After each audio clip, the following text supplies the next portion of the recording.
ওয়ারাতিল কুরআন তারতিলা। এই কোরআনকে সহি করে মান করে দেখে সুস্পষ্ট করে কোরআন পড়বা। বান্দারে এক একটা অন্তরের বিনিময় তোদের আমলনামায় 10টা করে সওয়াব দিয়ে দেব। সুবহানাল্লাহ।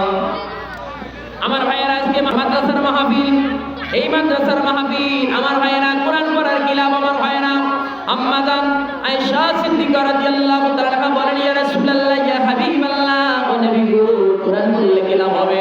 আমার রাসূল বলে, আসলে কিয়ামতের দিন সব মানুষগুলো অঙ্গ থাকবে, কিন্তু যে ব্যক্তিগুলো কোরআন পড়বে ওই ব্যক্তিগুলোকে আমার আল্লাহ জান্নাতে সবুজ রেশমের পোশাক দান করবে। সুবহানাল্লাহ। আমার ভাইয়েরা নেই, যারা কোরআন পড়বে ওই ব্যক্তিগুলো কিয়ামতের দিন জান্নাতের পোশাক পাবে। আমার ভাইয়েরা নেই, শুধুমাত্র তাই নয়, আম্মা জান আয়েশা বলেন, ইয়া রাসূলুল্লাহ, ইয়া হাবিবাল্লাহ, শুধুমাত্র যারা কোরআন পড়বে তারা কি জান্নাতের পোশাক পাবে? তাদের পিতামাতার ব্যাপারে কি কোনো ফয়সালা নেই?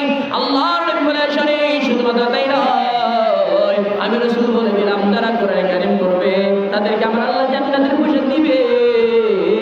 আর ওই কোরআন পড়া ব্যক্তিগুলোর সম্মানে তার পিতা মাতাদেরকে সবুজ জান্নাতের রেশমের পোশাক পরায়া আমার আল্লাহ জান্নাতে প্রবেশ করায় দিবে। সুবহানাল্লাহ। আমার ভাইয়েরা, শুধুমাত্র তাই নয়, ওই কোরআন পড়ানোয়ালার পিতা মাতাদেরকে নূরের তাজ পরায়া ফেরেশতারা জান্নাতের মধ্যে ধাবিত করে দিবে। আমার ভাইয়েরা, এই জন্য আমি একটু